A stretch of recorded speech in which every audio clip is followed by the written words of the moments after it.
Hello दोस्तों, नमस्कार। हमारे YouTube चैनल पे आप सभी का हार्दिक स्वागत है। मैं हूं मिलन बापोद्रा। आप सभी को आज बताने जा रहा हूं वो प्राचीन इतिहास जूनागढ़ का। पहले हिंदू राजाओं का शासनकाल था, फिर उसके बाद मुगल और मुस्लिम शासन आया और आखिरी राजा पाकिस्तान चला गया था। आज पहले हिंदू राजाओं का शासनकाल में राखेंगा और रानक देवी की कहानी आप सभी को मैं सुनाने जा रहा हूं। जूनागढ़ के रानक देवी का प्राचीन इतिहास है। तो चलिए आज मैं जयेश भाई से मिलके वो बात को समझने और समझाने जा रहा हूं। गुजराती भाषा में पुराने को जूना और किले को गढ़ कहते हैं, इसलिए नगर का नाम जूनागढ़ पड़ा था। दोस्तों, आज हम आपको 2300 साल पुराने इस नगर से रूबरू कराने जा रहे हैं, जहां कभी चंद्रगुप्त मौर्य, सम्राट अशोक, रा नवघण और रा खेंगार जैसे वीरों की तलवारें खनकती थी। सदियां बीत गई, फिर भी ये शहर, ये नगर वही शान से खड़ा है। गुजरात के सौराष्ट्र यानी कि सोरठ में बसे इस भव्य नगर पर अनेक राजवंश ने राज किया था।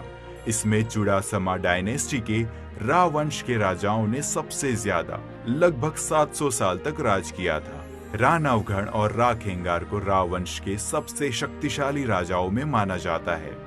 आखिर सोरठ की ये शौर्य भूमि मुस्लिम शासकों के हाथ में चली गई, जिसमें बेगड़ो, तुगलक, मुगल और बाबी प्रमुख थे। ऊपरकोट में अंदर जाने का ये सिर्फ एक ही संकीर्ण रास्ता होने के बावजूद भी सभी व्हीकल को अंदर जाने देते हैं। इतिहास के अनुसार सम्राट चंद्रगुप्त मौर्य ने ईसा पूर्व 300 साल पहले इस किले का निर्माण करवाया था। तब से लेकर आज तक 2300 साल में कितने राजवंश आए और गए। इस किले की संरचना देखिए, इसे भेदना मुश्किल ही नहीं नामुमकिन है। नीलम और मानिक नाम की ये दोनों तोप पोर्तुगीज के साथ हुई लड़ाई के बाद दीव से लाकर जूनागढ़ के ऊपरकोट स्थित यहाँ पर रखी गई थी।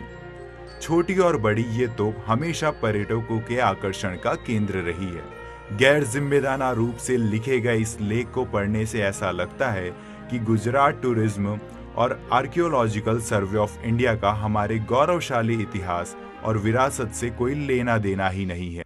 कहते हैं रा खेंगार की रानी राणक देवी कुम्हार के घर पली बड़ी हुई थी। वे अति सुंदर थी, इसलिए पाटन के सोलंकी राजा सिद्धराज जैसे ने उसे पाने के लिए जूनागढ़ पर चढ़ाई कर दी।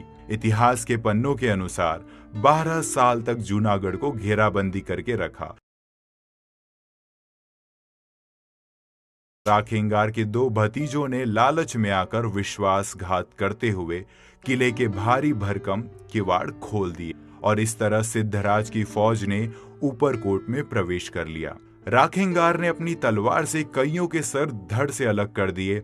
आखिरकार मां भूम की रक्षा करते हुए रा खेंगार वीरगति को प्राप्त हो गए।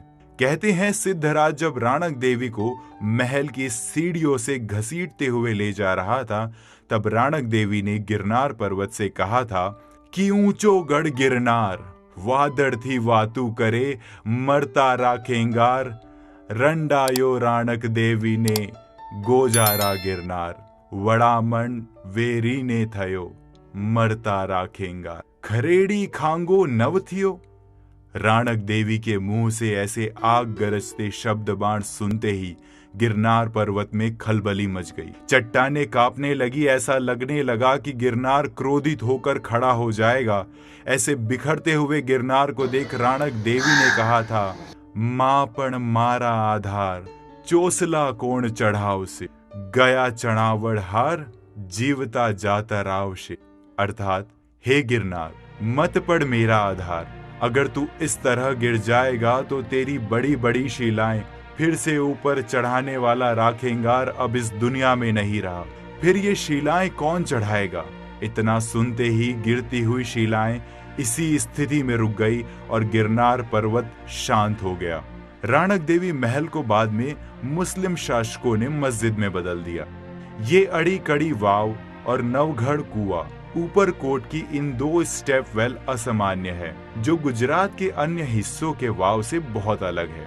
अधिकांश वाव खुदाई के बाद बांधी जाती थी, लेकिन इन दोनों वाव को पूरी तरह से कुदरती पत्थर को काट कर उकेरा गया था।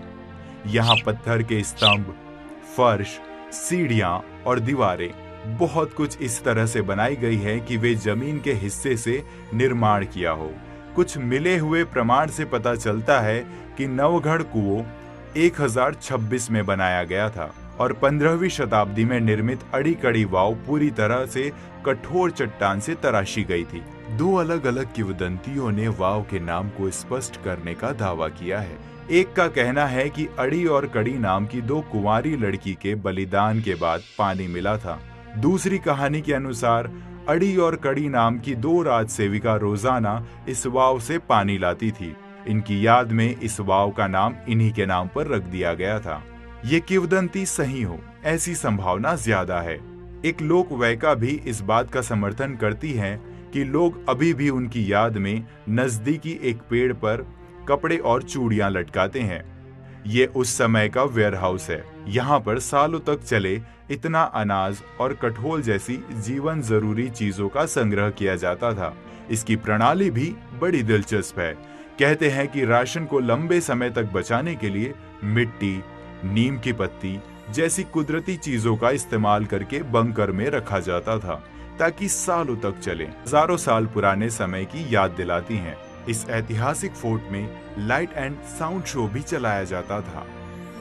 17वीं सदी में जूनागढ़ बाबी वंश के मुस्लिम शासक के हाथ में चला गया था, जिसने नवाब का खिताब धारण करके 1947 तक राज किया। जब भारत देश आजाद हुआ, तब आखिरी नवाब महाबत खान ने प्रजा का द्रोह और अंग्रेजों की चाटुकारी करते हुए जूनागढ़ को पाकिस्तान के साथ विलय करने का एक तरफा फैसला किया। लेकिन जूनागढ़ की प्रजा बगावत पर उतर आई। आखिर भारत सरकार ने आरजी हुकूमत के सहारे 20 फरवरी 1948 के दिन जूनागढ़ को भारत संघ में विलय कर दिया और नवाब अपने परिवार के साथ पाकिस्तान पलायन हो गया।